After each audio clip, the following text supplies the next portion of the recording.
Thank you for joining us for the Realty with T3. My name is Tesia Harris with Texas Trio Team, and I'm the team leader, and I'm here with my teammate over here. So we're going to go around and just introduce ourselves. I'm Michelle Dooley. I am one of the members on Texas Trio Team. I'm Johnathan Dooley, a home inspector in the area, local home inspector, and I've been inspecting for 9.5, going on 10 years, and I live in the New Ulm area, just south of Brenham, and of course, all this inspection we travel, I have a large service area around the Brenham, Hempstead, Fulshire area. And I'm happy to be here. Thank you for having me. We are so excited that you're here. And you do cover a really wide area, so several counties outside of Houston, going towards the Austin area. So how did you get into becoming a home inspector? What was the light that you were like, this is it, this is what I want to do? I dabbled in several different businesses that I started. I started a pressure washing business first, and that was in this area, going on 15 years ago. And I ran that for 6 years and sold it. And it was just getting too hot outside. It was a good business, and I enjoyed it. But at that time, I was also getting into home remodeling, kind of just on my own house and my own property, the kind of remodeling houses. And I think it was my father-in-law said, hey, you'd like to be a home inspector. And I was ready to get out of that pressure washing business. And it clicked pretty immediately when I looked into what it was. I had hired a home inspector once before and kind of showed up, and I was interested, and I always liked home construction. So before that, I was a home builder for 4 or 5 years for like Lennar Homes and Syntax Homes. And so I enjoyed the atmosphere around construction. And then going into the licensing part and getting certified or training to get to be a home inspector, I enjoyed all of it. You kind of want to geek out on codes, and you want to kind of enjoy all the detailed nitpicking stuff. And I know that weeds a lot of guys out. And I just like going into new houses. So I think or just different people's houses. Like, I think I drove my real estate agent crazy when we were looking for our first house, because I would like to just go and look just to look. Just to nitpick it? Just to enjoy, just curious, I guess. Just wanted to see inside that house. Oh, let's go look at this house. Oh, let's go look at this house. Even though I knew I wouldn't really buy that house, I was just like, I want to see what's in that house. So I think that helps kind of get through the doldrums of the day, is like, this house looks interesting. I'm kind of curious on what it looks like inside this house. Yeah, so you started the process of getting into it, which I think is so intriguing, as you were like, the power washing business that was really hot. But now you're climbing on roofs, going under houses, going in attics all the time. Is it still a struggle with that? Yes, the heat, it hits about June, July, and I think once you get heat exhaustion a couple times, like the attics are the worst, like 150-degree attics, it kind of affects your body. And then when you get back in it, it kind of triggers, you get lightheaded. And so it is a challenge this time of year. So it's mainly like 2 months out of the year. So the rest of the year is kind of fine. Yeah. It's really easy. But those 2 months can really wear you out. It definitely can. Yeah. I've had like a heat episode out one time, because it gets what, like 150 feels like. Yeah, the heat index. Yeah. Yes. I remember one time I was mowing and that happened to me. And anyways, ever since, like, being outside, even if I'm by a pool or something, it doesn't take very long. So are you doing anything to, like, things that you can take care of yourself? Just drinking a lot of water. I need to figure out some things. Like, I'm thinking I need to go to shorts maybe instead of pants. But basically last week when I go up in an attic, I come out and I'm just drenched. Yeah. Like, have to change a shirt, new shirt. And just trying to not stay up there very long. And even on a rooftop on certain times of the day. So it's not very often, you're just in direct sunlight the whole time. You can kind of escape to shade, but. And you hope that the HVAC system works on the inside. Right. Yeah. If it doesn't, then you have a hot day, a hot job that day. Yeah. So Speaking of guidelines for inspections, we know that things are changing every day in our industry, whether it be on the real estate side, lending side. There's just guidelines that change all the time. So how often are you having to check for your guidelines and code changes and things like that? Well, new construction is every 3 years. There's a new set. And that's a really growing industry. It seems like a lot of people are gravitating towards new construction, maybe more. I think it used to make up about 10 to 20% of my business, and now it's definitely over 50 right Wow. now this year, probably 50%. Almost every day I'm going around, doing these little subdivisions and these new construction finals or whatever. And on TREC inspections, they do put out a new standards of practice every, I think it's 3 years as well. No, maybe it's 6. I think it's 6. And so that changes things up a little bit as far as what we have to report on. And I would say, that every market is different.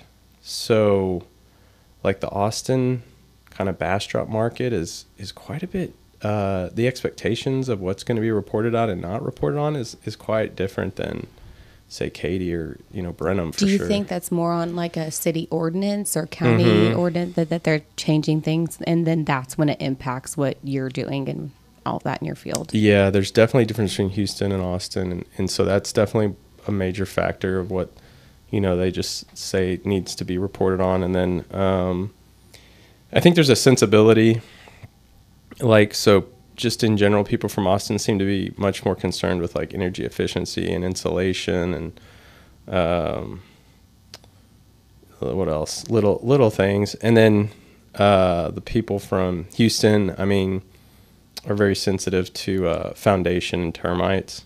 Yeah, and then probably like all the recent storms everybody's had and all the changes with that, and then also any flooding and any history. There's certain of that. areas of that, and hail, like up in Hempstead. You do a house up in Hempstead now, it's like better find that hail. Yeah, even Belleville, and Yeah. all of that, just because of just kind of a fluke incident. So speaking of the termite and foundation, that seems like it might have something to do with the climate in the area, or what? Yeah, so the closer you are to the coast, you're going to have more termites. Okay. Because they come, most of those breeds come from, the eastern, they come up through the Gulf, they get carried over on shipments from other countries or other regions, and so that's one big part of it. And then they thrive in humidity, where it gets less humid, I think, the further north you go to. So is climate a major thing that you're in since we're in Texas and everything that we're talking about, weather-wise and all of that, is climate something that makes a major impact on home inspections on a regular basis? In the sense of like foundation settling and all of that? Yeah. The type of soil, I guess, is what comes to mind more than climate. There's like 3 or 4 different major types, and I'm thinking of climate. What do you mean by that? So, Well, a drought, would cause foundation issues. From my experience, is that correct? Or drought for conditions or extremely wet conditions. What does that do? Yeah, well, it'll lead to foundation issues too in the summer when later on, but it also leads to termites, like down in the Wharton area.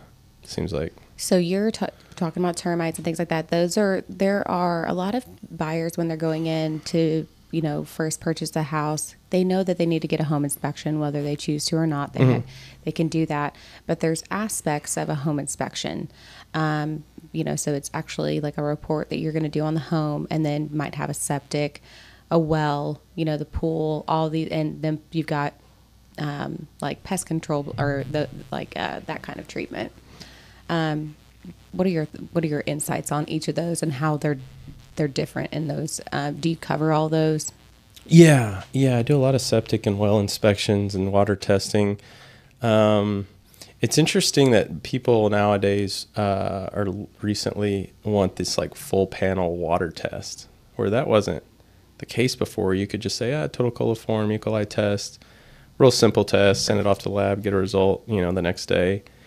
And I bet I've had 10 clients the past month or two that want I want everything tested. And you're like, well, that's going to cost a lot, you know, and I get a quote from the lab, and then it needs to be rushed, you know, because they want it with 5 days. For their option period and to be within that. And so that becomes more money, and it becomes more, what do you call it, trouble than it's worth on my part sometimes. Like, I've been debating whether I should even offer it anymore. Besides, you know, most guys, I think, just say, well, I'll test for total cold form. Anything else, you go to somebody else. Right. But I've got a couple good relationships with some labs around, and it is a value add-on, I think. But also, it's just a snapshot. It's not like when you were talking about add-ons, the mold testing is kind of a parallel. Like, you're just kind of getting a picture. You're getting a little sample here. You're getting air. What's in the air right now in this one room. And so things can just change, you know, fast. You know, there's a lot of variables, how the testing works. And so what was your original question? Well, basically, there's so many dynamics. It's not just you're hiring a home inspector and you're just getting everything on the home. It might be little aspects that, you know, like I said, the septic, the pool, the water, and, you know, all of those things. Plus even appliances and all that. That's an potential additional cost. There's a lot of extra things now. There's the generators, and then there's solar panels that are coming into play a lot. There's always a lot of exterior buildings, it seems like, in these more country properties. But you can easily get to $1,000 in inspection fees, you know, when you start adding 2 or 3 add-on services, because, you know, to make it make sense, it seems like every add-on service got to be at least $100. Right. You know? And it's not, I can imagine that it wouldn't be necessarily based on the square footage. You know, it could be 1,000 square foot house, but you've got 15 other things that you're testing as well. Right. Yeah, there's a lot of things. You know, radon testing is starting to pop up in Houston, and with all my research, that's pretty much a gimmick. There are some areas, I'm going to say East Texas, like, so if you're in the Houston market and you're going up north of Houston, it kind of comes into play. But in this South Central, there's just not any evidence that there's really radon levels that need to be tested. But the mentality of the first-time home buyer is we've got to test for everything. And so I've also had a really big uptick in people asking about lead-based paint, and they must get this off of Googling online. Well, that's kind of what I was thinking is, you know, like whenever you don't feel good, you're Googling it, and that's usually like the worst thing that you could possibly do. And you're talking about the uptick. So it's like, I wonder if they go online and they're just researching something, or they're just like on social media and they see a trend of, you know, test your water or else, you know, things like that. And asbestos is the other big one. And I wouldn't have thought that those would have been concerns for quite some time. You know, you see that on older homes, but not. Right. There's a realtor that called me yesterday, and but she was just, we want the septic, we want the well, we want the water testing. She didn't say well, she said water testing. We want lead-based paint, we want asbestos. And I finally got to the house, asking her questions. I finally got to the house, and it was just an in-city house. Oh, wow. And it didn't have, I was like, well, she didn't understand what a septic was. And we were building it up, and I was like, well, this is a public. There's no septic. There's no well. You don't need to test it. The city tests it, you know. And so that was pretty funny because she had already scheduled, like she was wanting to schedule this extra stuff, and it was like none of it applied to this house. Wow. Sorry, kids, we're not going to Saltgrass tonight, and we're not doing that big job like I thought it was. Yeah, it would have been easy to sell it to her and just been like, I tested the water, it's good, everything's fine. Yeah, so whenever there is such a drastic difference between city and rural Country, living. Yeah. So on average, like how long is it usually taking you to like do a full report on either of those for a buyer? I mean, I try to do everything same day. I mean, the inspection itself usually lasts around 2 hours, even unless it's a really big house, maybe 3 hours. But every situation's different. So it's frustrating, I'm sure, for all home inspectors to get these questions of like, how long is it going to take? When should I be? And they don't want these exact times. And so you just don't know how things are going to go that day, that morning. And so things often just for whatever reason take longer. And I would say scheduling is like maybe the hardest part of my job right now. Right. And then you get all these extra tests that you're talking about, and it it's just not up gets to you. tacked Like on, if you're adding all these other sources and things like that you're sending off to labs and all that, that's not up to you to determine that answer of when you're going to get those things back. You can have an idea, but not really. The labs can mess up a lot. Like they make mistakes too, and they delay things, and it's like, so that's a whole nother can of worms. But I would encourage buyers to just get the general home inspection. And I try to explain it to my clients that we can add on extra services at the time of inspection as needed. You know, obviously VA loans, you're going to need the termite and the water testing. But in a lot of realtors and people just want that termite right away. That's just become the norm, even though it's not even necessarily needed on certain situations. It does give them like a peace of mind or something. Yeah, I'd say the value of a home inspection is, number one, just kind of being educated on the house. And so people are just gathering information and just trying to learn about it. And especially the single mom that's trying to, that's nervous. And then the second thing is like, they want somebody to tell them that everything's okay. Right. There's always that question at the end where they're just looking for some reassurance. They need 1 second voice to say, this has good bones. This is not going to fall down. 90% of houses are going to be fine. It's rare that you find a house that you should just run away from, like that has some huge problem that's like, this is going to be $10,000 and it's got to be fixed now, like a leak in the wall or something, or a big pond underneath the crawl space or something like that. And so most people don't realize that. I guess they think that like a lot of houses, a lot of times, maybe every day, I get into a house and I'm kind of doing everything, and everything's just fine. Everything's fine. But they come in, towards the end of the inspection for a summary, and you can just tell that they're just so nervous and they think that everything is not fine. And so I feel like my job is half like just reassuring them.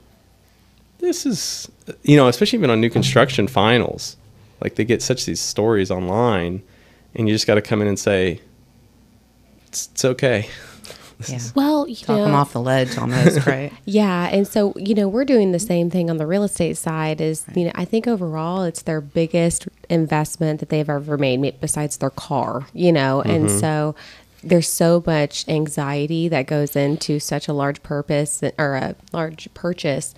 So yeah, we're talking them off the ledge as far as like, it'll be okay in this. It's fine.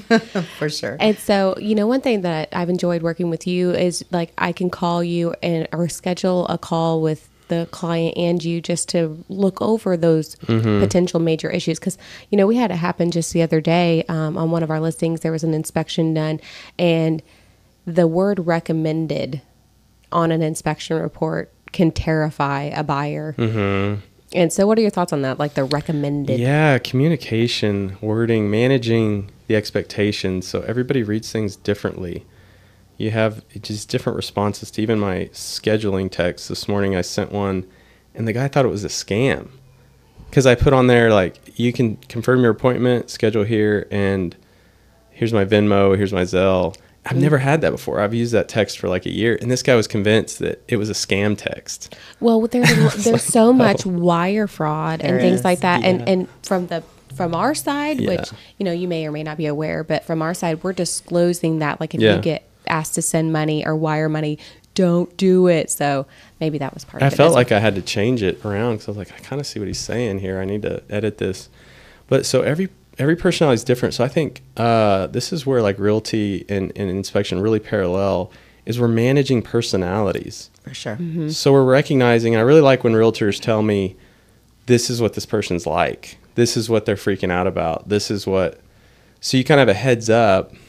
Some people are super laid back. And you can just tell they're never going to cause you any trouble later down the road. Right. They're like, whatever. They're just kind of, everything's sloughing it off. Like, oh, yeah, I'll fix that. Oh, this, that. You're like, okay. And then some people are super nice, but then they have these moments like They have triggers. Yeah, they get upset about something, and it's something so insignificant from my perspective, As somebody who knows how to do those things. Yeah, Yes. yeah. And It's things you're seeing every single day, Right. There's so many things like that. They in an may inspection report. work at the grocery store, and it's not their field every day. And so you see it every day. So that's the talking off the ledge. There's a lot of examples of that. There's a lot of examples of that, of things that are in every report or every attic that you see. And then when some people see it, they just think that's the worst thing that could ever be on a house. And you're like, well, this is in every house. Some people just hate the idea of a water heater in the attic. And that's like code in Houston. Right. They're like and so it's like, this is the way 90% of builders are doing it now. And I what was it, the freeze in 21, that those were the problems. Like, people may have been away, and those water heaters, for whatever reason, and it flooded their entire house. I think that just on our end, that was definitely feedback that I was getting of why a lot of people were hearing horror stories about that. Yeah. I don't think I answered your original question. It was about the different people. Do you remember what the question was?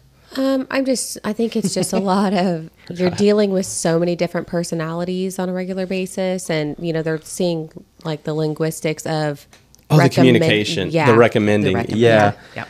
So that is the language that we're taught to use. We're supposed to identify the problem, explain it a little bit, and then make a recommendation.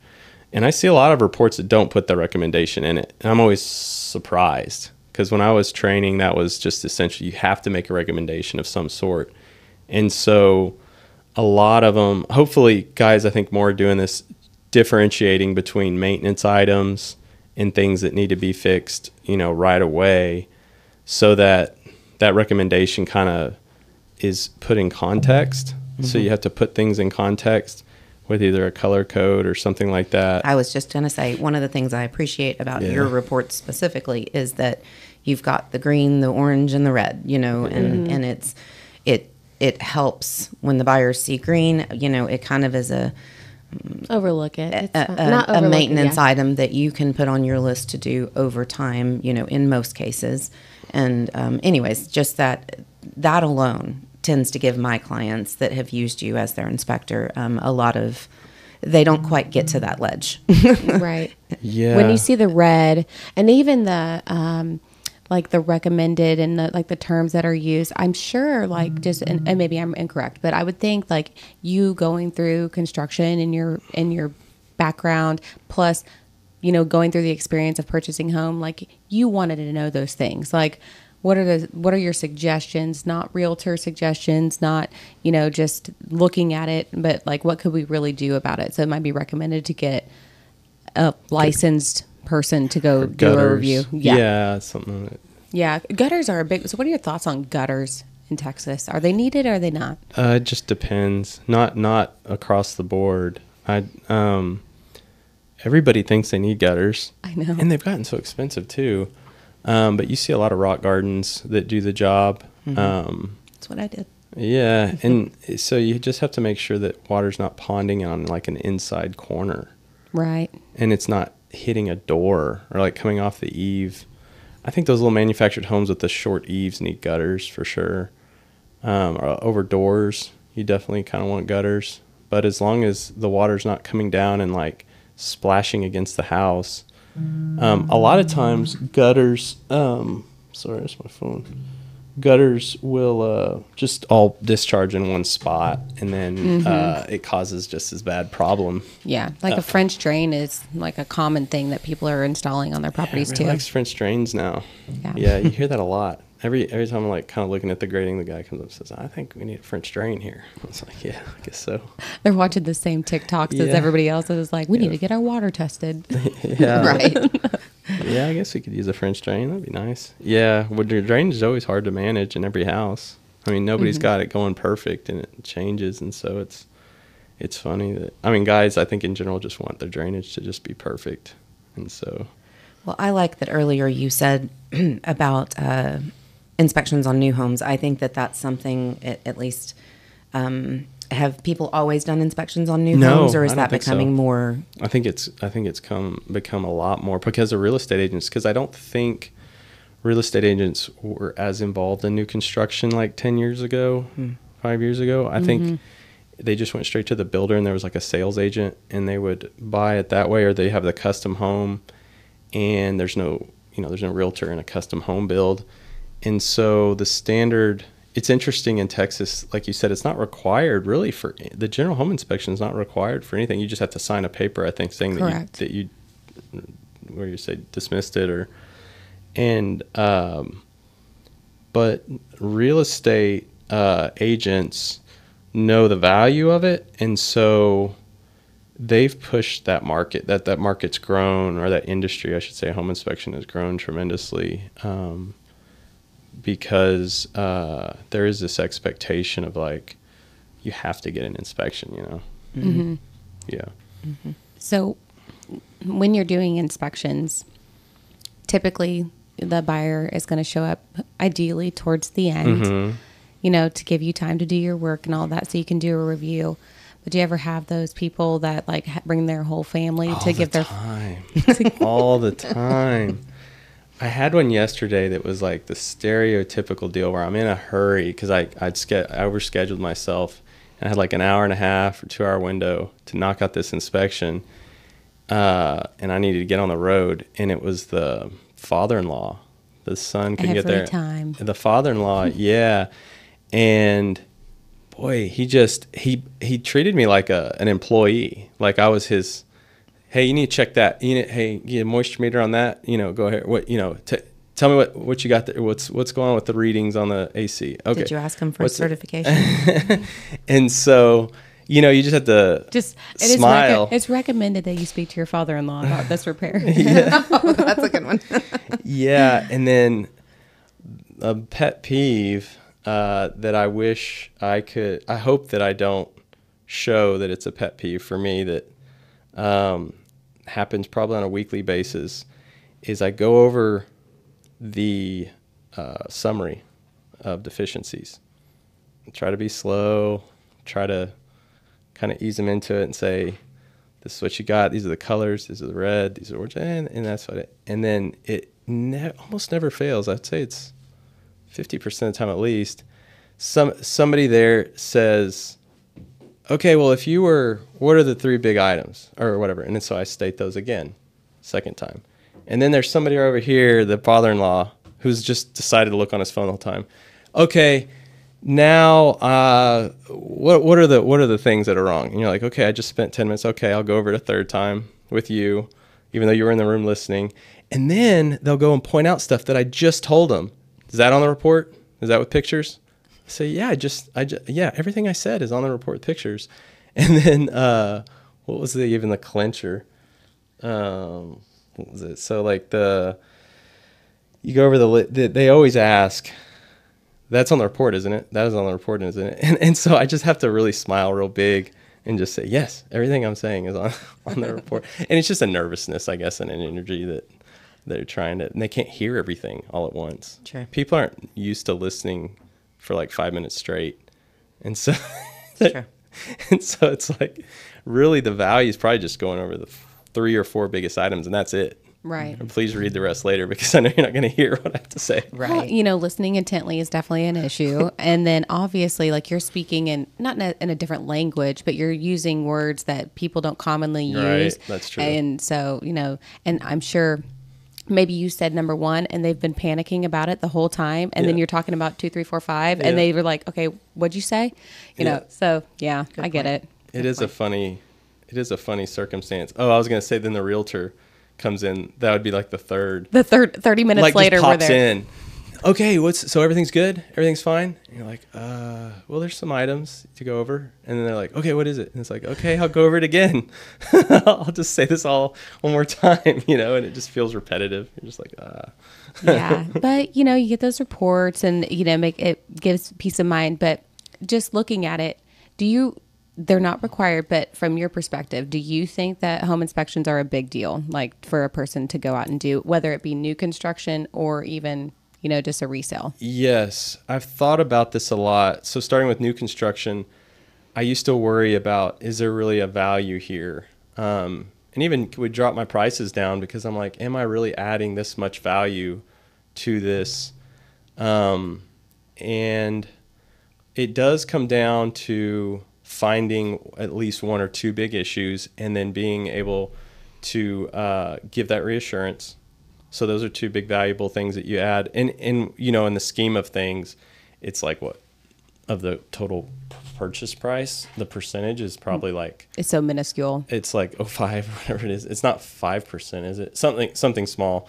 And so yes, and then on a general inspection, man, big time. And I'm kind of a cheap, frugal guy, and it really, for, you know, I think the average price is probably $400 now on a general home inspection. For that, it just takes one or two things that you found, and a typical inspection report's got 30. You know, upper end things like just calling a plumber out or a electrician out, you're spending $250. And I would think that that's not even getting into the negotiation part of it, the value of it. But the education is very valuable, I think. I get a lot of positive feedback about that, especially if there's, golly, a septic or a well. That they definitely learn a lot about it that they didn't know before. Maintenance advice, I guess. But just, you know, something not working, you've already gotten your money's worth, I think. As an agent, I mean, I've had clients who have waived the inspection. I hate when they do that. I personally don't like representing them on a transaction that I don't know is, you know, solid. And anyways, because you can, there's so many things that you can look at the surface level and think that everything's fine. Yeah. Right. And then you go look at a report and it's 50 pages long of behind the scenes that, you know, sight unseen, you didn't know. And then it's more of a trouble. First walk, I think people have blinders on when they're looking at the house. And so many a time I've heard, you know, we don't really think there's anything wrong, but we want to go ahead and go through it. And then when they come back and see it a second time, they're always like, oh, I didn't see that. I didn't see that. I didn't see that. And it's kind of like just getting a feel for the house one more time. It gives you an opportunity to get in the house and see it, and just you need to know what you're buying. For sure. There's just so many aspects to a house. So, yeah, I mean, I think it wouldn't be a bad thing if it was required. It kind of seems like it's heading that way. There are some states that it's required in. Yeah, the market's changing a lot. I don't know if you were going to do the NAR thing yet, the settlements. That seems like that's really changing. I think the need for having like local agents and local inspectors is even more critical now. People depending more on them, I think, because you can't buy something so big with like an app or just buy it on the internet like an Amazon purchase. Right. It's just so separate from that. So, well, you know, we're talking about someone's biggest asset that they're getting ready to walk into, and depending on their situation, but it's just like buying a car. You're not going to go buy, you know, a used car without ever seeing if it works or has issues. yeah, drive it around a little bit. Right. You And gotta, most people would even take it to their mechanic and get, you know, a good, I mean, you know, somebody who knows what they're doing takes it to the mechanic or an inspector. So, yeah, it's. So what would you ask, like, if you could talk to a home buyer right this second and say, you know, these are the things that are going to prepare you for a home inspection, what would you suggest? Yeah, that would be key. I really like when realtors kind of give them a heads up so that when I'm going over stuff, they said, oh, yeah, we knew that was going to be on there. They knew it. Because then this logic sets in, and then this kind of reassurance already sets in. It's not a surprise. They don't feel like blindsided by these things. Just that there's a lot of items that we have to report on that aren't necessarily, what do you call it, critical, high urgency issues. Level red. Yeah, that all houses to some extent are going to have some issues, but that you have time, or what was I going to say? You want to just take everything in perspective. Oh, I was going to say that this is just a general inspection. So this isn't, there's more of us needing to be like experts in all things and have the thermal camera and the zip level survey. And it's just too much for a general inspector and for the price and for the time you give to like come in and just know everything about that house in 2 hours. So the expectation shouldn't be that, we're finding every single thing and it's guaranteed. There's no guarantee that we're finding everything. Right. You're just looking beyond the surface level.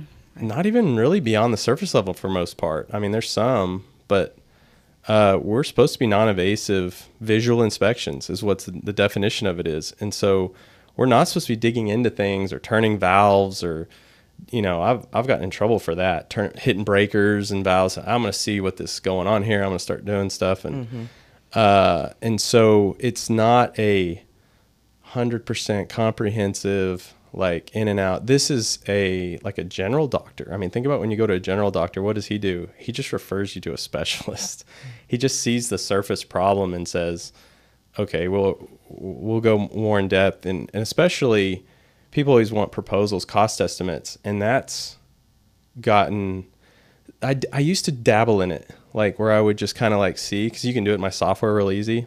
And people would ask for it. And I had a realtor, it was the listing agent, report me to Trek. And it went through like an investigation. And they just said like, yeah, he could do that. It's fine. There's no problem with that. And I only did it like a couple times. And there was no like repercussions or anything. They just let me know that they were investigating and that they closed the case. But I think they do that in Houston still. They have like these programs, these repair builders. I've had some agents ask me and like be disappointed I didn't do that, but I don't think anybody's going to do that anymore. The inspectors that do that, because it's like so hard to know what somebody's going to charge. Oh yeah. To like fix something. I'll off the record just say, I don't know. It looks like a $10,000 roof. I don't know. Yeah. Right. You're an inspector. You're not a roofer. And then and at the same time, if you were to give a quote, there's 15 roofers that are probably looking at it and they're giving all different types of number. But there's so much pressure because you're getting the home inspection during an option period most of the time. So you're talking like maybe 3 to 7 days on average to maybe get it figured out. And that's a lot of pressure for everybody. And obviously, especially on a holiday weekend like this. So I've had several calls recently. They want it done this weekend and they're under a 5-day option. And it's like, I can do it Monday. Like that used to be fine. And like I can do it next week. And it all feeds into the lack of inventory. Like, it's still a cutthroat market of if there's the perfect house, there's a line of buyers that want to buy it. And so people are sacrificing their days, on the purchase side to negotiate, but then not looking at the longevity of, okay, we want an inspection, but we want it to be thorough and we want to do these things and negotiate. So it's timelines and crunches and, all the things that of someone just wanting to move into a home, obviously. Yeah. You were talking about the fact that you can't turn valves or, know. So one of the things that I always try to tell my sellers on the listing side is how to prepare for their inspection. Things like make sure you're under the bathroom cabinets or, cleared out so they can get to the pipes or make sure the electrical, panel isn't blocked by something random in the garage or, things like that. Is there any other tips you have for sellers? Yeah. Especially if it's vacant. There's been a lot of gas that's been off and water that's been off lately or earlier this year where the seller said it was on. And I guess the city came and turned it off or a family member or something came and turned it off. And so when I get there and it's off, it's like... That's a lot you can't test. Yeah. Well, he and I actually had that circumstance happen not too long ago is he went and did the general home inspection. We did the walkthrough and all of the gas fixtures were not working. None of them. And it ended up like, the line was cut, right? Or yeah, the gas company came and put a lock on it. And so it was really fun, during a walkthrough at the end. What was confusing about that is too, as I got there and there was still gas in the line. Yeah, there was very minimal amount. I had actually gotten the gas range going, and so I wasn't even thinking there was a problem with that. So that caused definitely a misunderstanding of what was going on there. Because I was like, well, no, I think the fire started. Yeah, because you had the picture from the inspection that the gas was on, but then the water heater and all those things weren't working, and it was like, what is going on? So I'm outside in my heels looking around, and obviously I can't tell somebody what's wrong with it. I can sell this house, but I don't know what's wrong with it. And then call the propane company listed on the counter, and it's like, oh no, we have a lock on there. And it's, okay, got there it. You go. Yeah, and so in that case, you can't test some of the items, and then what goes on the inspection in that, in that case, unable to. It's a case by case basis of when can I get back there. I'm thinking of one recently where he said, okay, well, you need to go back, and usually the buyer's agent will write up a thing to make the seller pay for it, to the reinspection, and so they'll get me the reinspection, and then I'll just go back to check the appliance, do a reinspection report on those. But the other things that you were saying about preparing the seller, in most cases it's okay if they're there. They have to work from home or whatever, and sometimes they're very helpful. But in some cases, it's like they really try to be a hindrance. So you have to kind of know the person. There's nothing wrong with my house. Yeah. What are you looking for in there? There's nothing there. I had a buyer the other day that just showed up, and he was one of those guys that wanted to get in the middle of everything. I was like, you can't do that. You can't touch that. And the seller was home. And he just got in the electrical panel and just started flipping breakers. Because we were trying to find if there was power to this outdoor detached. I was like, you can't do that. You can't do that. And the seller came out. She was mad that her computer got cut off right when she was doing something. She got so mad she had to leave. And I was like, am I taking heat for this? Or because sometimes you can't control those certain guys that do. And I remember a long, long time ago, I had some buyers that went outside and just tracked a bunch of dirt on the carpet.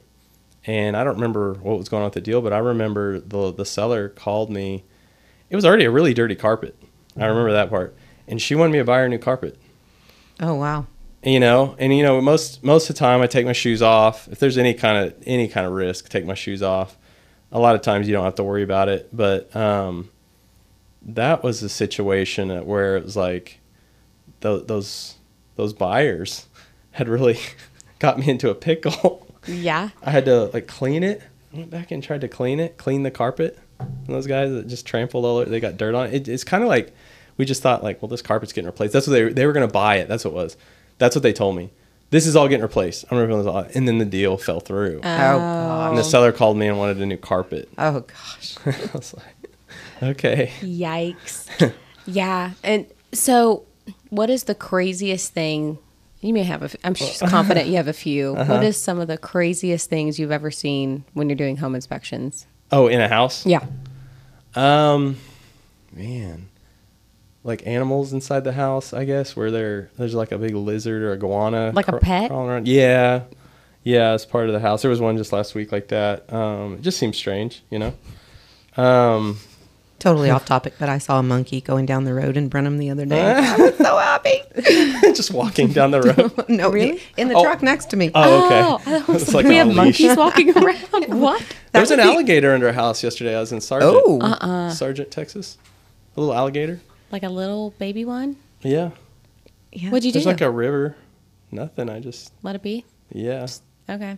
I wasn't gonna go under there anyway. Did you recommend alligator control come into that? They had already called the people when I got there. They're like, yeah, there's a little alligator under there. I was like, okay. Well, they came down this far, but okay. Let's think here. What else? Crazy things just on my adventures. I got bit by a dog a couple times. Like on my leg, just Are you kind of like a UPS FedEx guy that brings the dog treats, like just to alleviate the pressure, like for those? No. It's so funny how dog owners are. It's never like that. Isn't that so strange? It's just you. They're nice usually. Yeah, no. There was this one time where I was like, it got to the house, and they had their dogs locked up inside the house. And the house I was inspecting was actually like a home inspector's house. But anyway, they're just barking up a storm. German Shepherd, another smaller dog. And so I call and like, I can't go in this house. Like these dogs like seem like they're showing teeth. They're angry. And the realtor goes, no, it's fine. And this has happened a couple of times with German Shepherds too. No, it's fine. Don't worry about it. Just like really disappointed that I'm not going to go inside this house with this dog barking at me. I'm like, no, I have to come back. Like somebody's got to come and get these dogs. I'm not going to inspect the house with angry dogs like barking. And it's like, she totally was just so put out. I think it was out in the country that like, I wouldn't go. She's like, you're being a wuss, type thing. I'm like, I don't know. Like, this just doesn't seem logical. Can you come over and get them real quick? I have sat in my car at got to a listing appointment and a dog, actually, Adrian was there with me. Dogs next door were, coming out and they were barking. I just sat in my car and waited. I'm like, nope, not getting out. So, nope. I would not have gone into that house. So in preparation for a seller is keep your animals put up or take them with you. Yeah. And that they're usually good about that. Sometimes they're in like a crate and just barking, or in the garage or whatever, just barking. You're just like trying to think. It's like, so you haven't found any secret rooms in any houses? I have, yeah. Oh, now let's hear about that. There's a bookcase that moved out and had a little secret room. I remember that wasn't far from here, I don't think. Older house. It's got to be so cool to find stuff like that. When we remodeled our house, every wall we tore down, we were hoping for the gold stash of cash. The gold was behind this wall. Nope. Yeah, older houses are always fun. Mm-hmm. The really old ones have lots of secrets in the attics and underneath. Have you ever had any paranormal activity? Ooh. One time. Oh. I do remember. Ooh, Where was this out? This was out west, I think, like in Schulenburg, Flatonia or something like that. And the house is really dark, painted really dark, really dim lights, really curtains, really old looking kind of house. So you're kind of creeped out right away. And so you're like kind of walking through it. And somebody may have said something, I think, to kind of tip me off. But there was a coldness to it. And then there was like, I remember sounds, I guess, just sounds like clicking. And I thought somebody kept thinking somebody was there. And then, was I talking to the listing agent or the buyer's agent? I can't remember which one. And I just blurted out, like, I think there's like a presence in that house. She thought I was the weirdest person ever. And I was like, why did I say that? That was so unprofessional. Like, sounds so weird that I said that. But it was probably just kind of a spooky look to it, too. Did you write it in your report? No. Did the buyers hear it? I don't think so. I don't think I said anything to the buyers, but it seemed obvious that whoever lived there was going for that sort of... That vibe. Yeah, that look. Yeah. Yeah, it's just an old creaky house that just blew... I guess the wind blows through it and stuff like that, but... Yeah, I think that's the only one I can think of that had something like that. That's hilarious. I have a friend who went to see a home recently, and they had porcelain dolls staged all over the place, like the creepy porcelain dolls. And anyway, she says, the agent should have staged this house. I said, oh, but the owners did. It was pretty creepy. I could... Yeah, if the dolls were in that house, we just would not have participated in that inspection. People are crazy. I mean, that is interesting that we go through people's houses, they're still living there, and you just kind of see like how different people live. I mean, everybody's different. I have a buddy that runs a pest control company, and he was doing a team meeting, and he said the guys on his team, the techs say, that lady was crazy. That lady was crazy. And he goes, guys, you can't just say that lady was crazy. He said they're all crazy. Everybody is crazy to some extent at some moment. You have to realize that everybody's got their crazy. Absolutely. You don't just go around saying she's crazy, he's crazy. They're all great. Just just understand prepare that. yourself. Yeah. Yeah. That is so interesting. So I would have got like my thermometer, like out, like, and all of that, like to check that house. Yeah. Cause that's really like when you're going into somebody else's house, you have absolutely like no idea what you're walking into. Like you can talk to them on the phone. You can even like text with them. And then you walk in and you're like, that is not the personality I was expecting at all. So speaking of thermometers and all of that, like since you've been started doing this, are you seeing like a massive shift in technology and things that you're utilizing that have been a benefit that weren't available when you started? Yes. When I was training, the thermal camera was one of those things that you might use it, you might not. It's kind of whatever. And then it definitely got blown out of proportion. Like people want to pay extra to do a thermal scan. It's like not that big a deal. And it's not like you're necessarily going to find something, it's just kind of good to show insulation missing and, it's really good in certain circumstances to find moisture in the wall or things like that. But what's another one? Drone is now just kind of a norm, which is, it's okay if you can't get on the roof, but it's really a pretty far off shot of the roof. Like you're still not really seeing the shingles on a drone because you don't want to get too close to the roof. You're going to hit the roof and plus, so, if you're in a neighborhood, then you've got people that might be outside that, it's not their house, and then I'm sure they get upset. Yeah, they, you really should have a license to fly it in town. So that does come in handy on those high houses that you just can't get on the roof. Another one is we didn't really talk about mold testing. That seems to be like just a really big thing now. I'm kind of hot or cold on it. Like I like it in certain circumstances. I don't think that it's necessary a lot of the time. Usually you can smell a mustiness, and then the humidity's got to be kind of high, so you don't really need to do those tests. But they have been real helpful from time to time. They really do kind of find a problem you may not have found otherwise. But really, the good old moisture meter is where it's at. It's just better than everything. That's what I pull out first, and it's like, okay, there's got to be something causing moisture here. I really want to get into Chat GPT. Like just AI, What's it called? Chat GPT and like AI stuff. And get some. We call comments. him Chad. I met a realtor the other day. It was showing me how he just uses it for everything, all the emails and stuff. And in the moment, I was really impressed. I was like, oh, cool. I was like, you didn't edit that at all? Like that's just what it came out. But the more I thought about it, I thought, it's not good. Like he's not going to know how to think on his own. I think.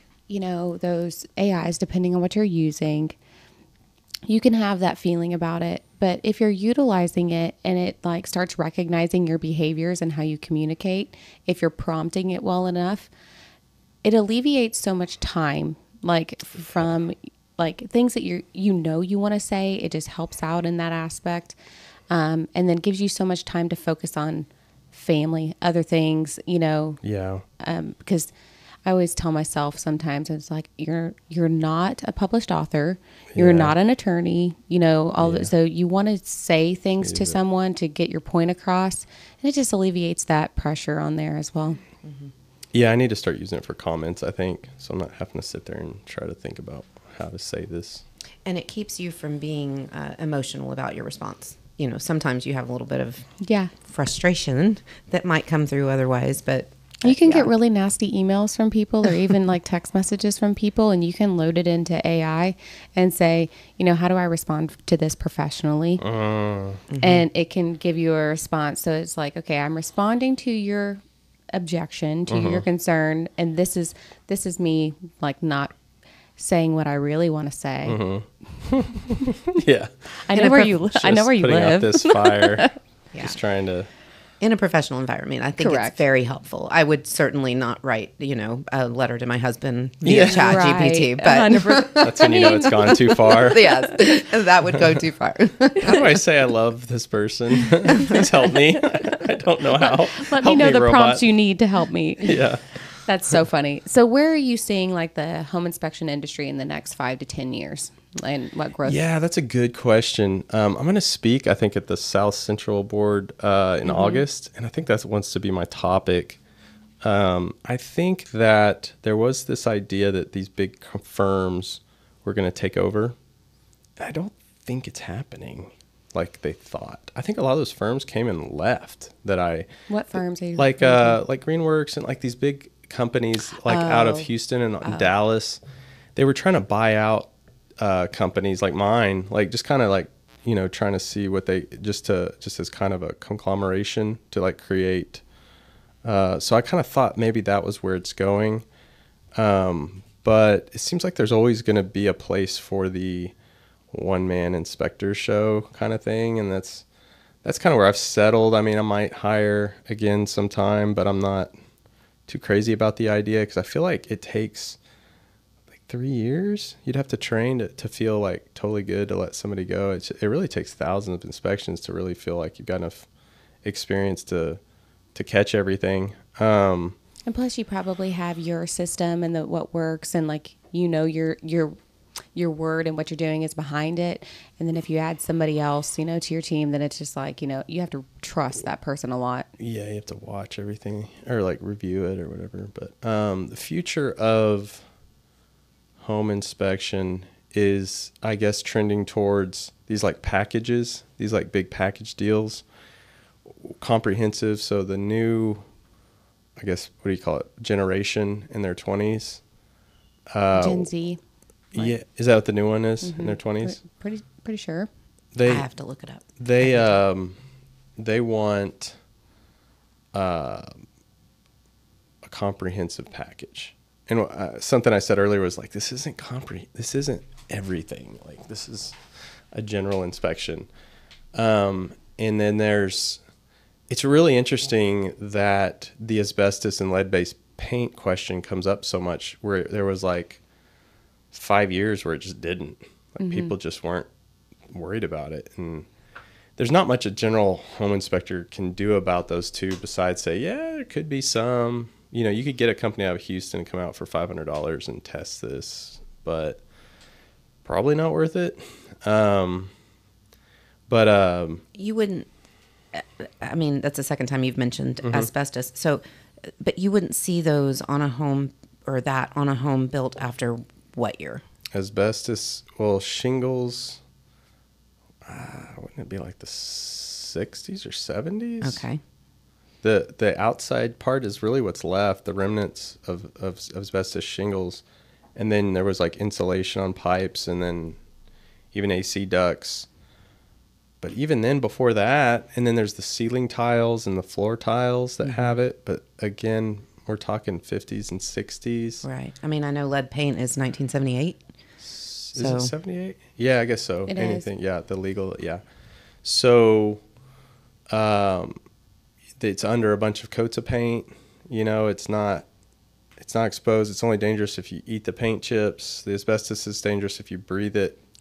You know, you breathe it in a friable condition. But again, it gets to like liability and people worried about resale and stuff like that. And so there is a concern there, and you do have to kind of deal with it. Like if there is something that looks like it might be asbestos tile inside of it, and you say, well, you know, you can get this company to come test for it, but there's a license for it you have to get. I have kind of a dual-parted question. I think the larger cities, Houston, maybe like Montgomery counties and things like that corridor of the area. I wonder if you could contact like your local environmental public health specialist to come out and do a test and like, you know, I don't know. That's a good question. I don't know. Yeah. And then as far my other part of that is a seller in preparation to getting their home on the market. And so not only just for the home inspection itself, but to get their home ready, you can offer you and other inspectors offer like a major component inspection. Is that something that you recommend for most sellers to go ahead and? Oh, the seller's inspection. Yeah, that comes and goes, that service, the pre-listing inspection.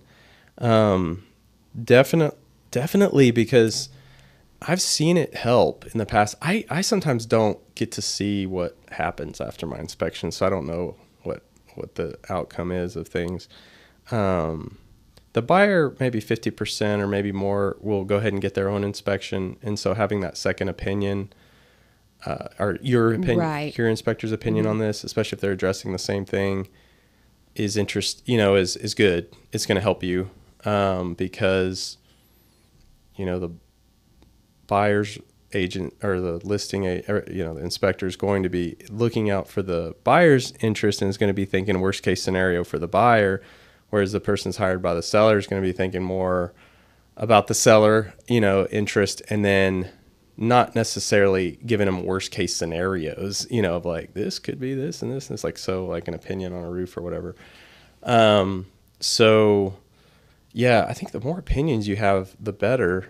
The more, it's kind of like tools in your toolbox, and the more information you have. So that is an interesting. I used to think that for sure, and I'm thinking like 5 years ago, was going to be a great service, like a takeoff service, because I really saw the benefit of it. But I found that most real estate agents aren't a fan of it. Because then you have to disclose anything you knew about. Yeah. Well, disclose, and then the delays, because, if this guy makes recommendations, then it's taking weeks away from, getting it on the market. Oh, yeah. Yeah, my thought, because every once in a while I've seen one where, they've highlighted the inspection report and they say, we fixed it, and they hand the new buyer this with like a receipt of where they fixed it, and they've highlighted it. And you think, that's due diligence. Like, that's transparency. Right. Feeling good about that. So one of the things that makes deals really go sideways is the buyer gets this idea in their mind, sometimes rightfully so, that the seller's hiding things. And this comes up a lot. Like, there's this untrustworthiness thing, and my first inclination is like, they're not hiding. I think what are you talking about? I think it would be more facetious if you didn't say, I got all these things checked in advance. It's more of you get in your option period and it's like, oh, all these things are wrong. Like, you had an advance notice that it was taken care of. And if there was an issue, there's a receipt and a warranty or whatever to, take care of. So you're mainly checking like what I've always heard it referred to as the 5 major component inspection. So it's like your roof, foundation, HVAC. What else? Electrical. Yeah, Trek actually changed their perspective on these. Plumbing. Yeah. So this was brought up in the last home inspection Trek thing, and they said unless there's like an explicit agreement between the client and the inspector, you got to use that Trek form. So theoretically, when it's not on the market and you don't have to use the Trek form and follow the Trek standard of practice. You can go do a home inspection. I have a template for that to just say, I'm going to do whatever we agree on. We're just going to inspect the roof. We're just going to inspect these 4 things, and you have to have a separate agreement for that. This is not a Trek inspection. This is that. So that'd be one option. I think Trek clarifies that if there's a real estate agent involved and you're going to use this for a real estate transaction, you should probably use that Trek form, but you don't have to. And you really don't have to disclose that whole report. All you're supposed to disclose is the major deficiencies, however you see fit, technically speaking. So it can be handled in a way, I think, where it's not a down, where it's just an extra piece of information. Mm-hmm. I don't think you have to. Well, on the seller's disclosures, like the sellers are providing, in the past 2 years, have you ever had an inspection report? So they're saying it, a lot of the times buyers want to see it, just as a reference point to see where things are. Mm-hmm. So, I would think, just my personal opinion, it would be peace of mind. I agree. I think the transparency from the get-go, makes the transaction just go smoothly from there to close. Yeah, I get those reports sometimes that got handed over in the disclosure. And then people ask me for them 3 years, 4 years down the road, say, hey, do you have that inspection report you did? And I'm like, yeah, we got to disclose it. We're giving it to the buyer or whatever. And so that should just be taken as like a snapshot of that time and period, and, that things can change down the road. But I would say if you don't have an inspection that's within the last 6 months, it'd be really wise to get your own, not just trust that inspection covered everything. Of course, 2 different inspectors are going to find 2 different things too. There's that. So much can change in a house in 6 months. Yeah. Like even in a month, something can happen. Mm-hmm.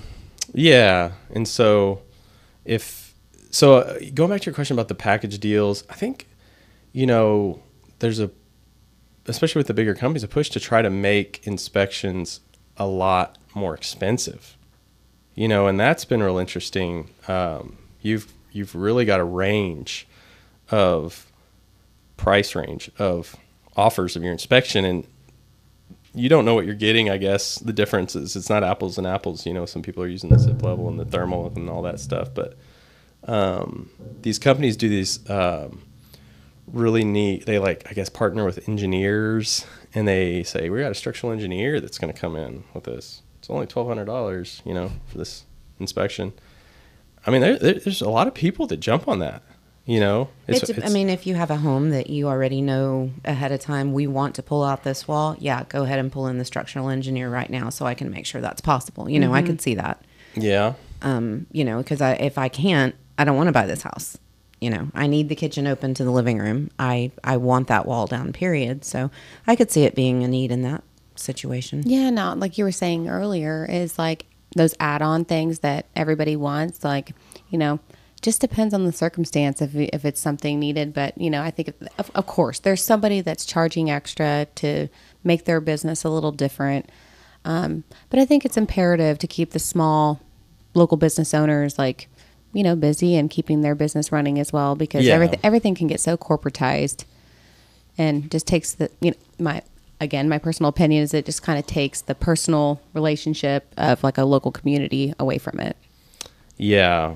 I guess probably just some people are attracted to that big package with all the extra bells and whistles. And then some people are like me that are like, no, what do I have to get done? Yeah. Give me the bare minimum. And then we can add on maybe later. And the other thing of it too is we're in competition with millions of other realtors every day, but at the end of the day, there's enough business for everybody. Isn't that crazy? Yeah. I'm always surprised about that. I'm always like, wait, how are there so many realtors and they all seem really busy? Like all the time. They're like, I gotta go. I'm like, really that busy? How many transactions are going on? Like, this is like we have a lot. They're hustling. They're hustling for transactions, maybe sometimes. I mean, did you know that the average realtor does less than 6 transactions a year? Yeah, that makes sense. Yeah, but they're still running around every day. Yes. But they're only closing. You're saying 6 transactions. Correct. Yeah, because I keep finding these new firms or whatever that'll hire me, and then I'll go on their website and see there's 15 realtors listed. I'm like, what? There's probably thousands just in the Brenham area. Oh yeah. Well, it's one of the funniest things. I've had clients tell me when they drive through the area, it's all the billboards are just realtor, lender, realtor. Yeah, and it's been good. I mean, this area, is booming. Is booming. I wonder what it's like in other places, because I keep thinking the economy is going to pinch us eventually, and it just doesn't happen here yet. It's everything. I'm always like, it's going to slow down. I'm sorry, that was loud.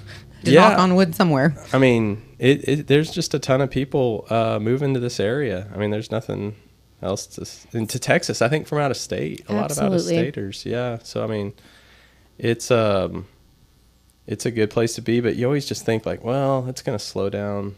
Inflation's going to catch up, and it hasn't yet. No, I think people still move around. The line at Chick-fil-A and Starbucks is still long. Yes, that's true. Yeah, they raised their prices. 20% probably in the last 30. Everything has raised prices. Yeah, but Brenham has a Chick-fil-A, a Starbucks. We have all the things now. Hobby Lobby. Yeah, coming up in the world. Yep, we're doing big things. So if anybody wants to find you or if they have any questions for you, where can they find you? Website's good. The DooleyInspections.com. I try to keep up with social media. I actually try to stay away from it too. Try to just in and out a little bit here and there. But I want to be more productive on it, I guess. I used to be really into it years ago. And then what else? I like to talk to people. So like, just email and text. Like they get on there and get a lot of people just kind of checking in. What's this? I didn't talk about sewer scope. That's another one that's like really prevalent now. Like everybody expects to do that now. And it's like, it just wasn't even considered before. Right. I'm sure there's fads that come up all the time and new things that are going to keep coming up for people to be informed about. And so it's really beneficial that we have somebody like you and other home inspectors that are doing the best that they can to keep buyers informed, to the best of their ability. Is there any final comments or anything that you want to say before we sign off? Yeah, just for agents to be just continue to build communication with the inspectors, to educate their clients and just not be afraid of the inspection process. I think some people kind of preemptively are afraid of it and they kind of, what do you call it? Share that osmosisly to their client. Like, this is going to be scary, guys. We're going to go this. And they call me and they say, is there anything, big, or how's it going? They come in real.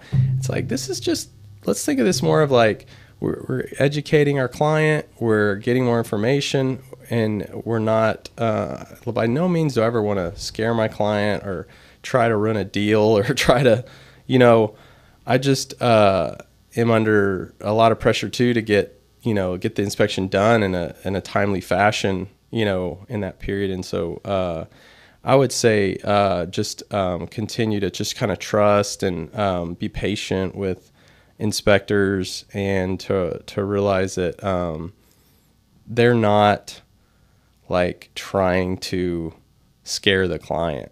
It's the circumstances make it real tricky not to sometimes, in the personalities. So it's a matter of everybody kind of being on the same page of what this is, and not trying to, they don't need to come in and try to like sugarcoat it, I think a lot of people are just trying to fulfill expectations of like, their importance in their role, of how they're assisting someone. So you're right, just having that level-headed approach, open about communication makes all the difference. Yeah. You can tell the client, like different agents' clients, like some of them are just so easy to work with, like across the board. Every time I get a client from that agent, and then versus other agents that give me a client, and it just seems like they're all wound up and nervous, and like there's like always kind of some miscommunication or something, and it's like you can tell that it's just like things just didn't get communicated well, and they over dramatized it, what it was going to be. It doesn't need to be dramatic, unless you find something that's just like and then it just needs to be fixed. Right. It's not, none of it should be really a deal breaker. That's the fear that everybody has. It's an over exaggerated fear, but it just should be like, we can fix that. Yeah. We're going to take care of this. I know somebody I can call. We're going to take care of this. Rarely is it more than a few $1,000s. What tears apart deals. And it's like, if you guys could just communicate and just get it fixed. And I think just, you're in that really intense process of negotiating the overall contract that sometimes people forget. Everything's still a negotiation until you sign off at the very, very end, so, keeping that. Yeah. So just tell them, be patient. I mean, hopefully, if you're not dealing with like a dramatic person, but just like, just keeping everything in perspective, that this is just part of the process. This is normal. And I think everything usually will go pretty smooth. It's usually not the inspection, I don't think, that messes up deals. It's usually something else that happens. It's not because of the inspector. Right. I mean, I'm sure it is sometimes, or it happens, but I don't think that's. I hate when we get like scapegoated, like we're the cause, and it's like, no, they're just pointing out some stuff. It's not. Things didn't get communicated well, maybe, but this could have been avoided. Right. If we had, managed these personalities better. Yeah. This is, you got so many people, seller, buyer, all these different people. It could have been just handled better, and I'm sure And everything's just such a lesson as we go through. Yeah, that's what I'm saying. You learn every time. Every single time. Every day. I love that in our industry, every single transaction is different. Every single property is different. And every client is so different. And so we are all so lucky to be in the fields that we're in. Yeah, and to have made it this far without our mistakes have caught up with us too, you know. Yeah. And it's been lessons every single day. Right. Definitely you learn not something boring. new every day. That's Absolutely. Learn something new every day. Well, Dooley, thank you so much Sure. for hanging out with us today. You know, I think you're going to help a lot of people that are sitting on that fear of wanting to buy or, you know, things to prepare for getting ready to sell. So we appreciate you so very much. And thank you, everybody, for tuning in to The Realty with T3. We hope you go out and live your best life.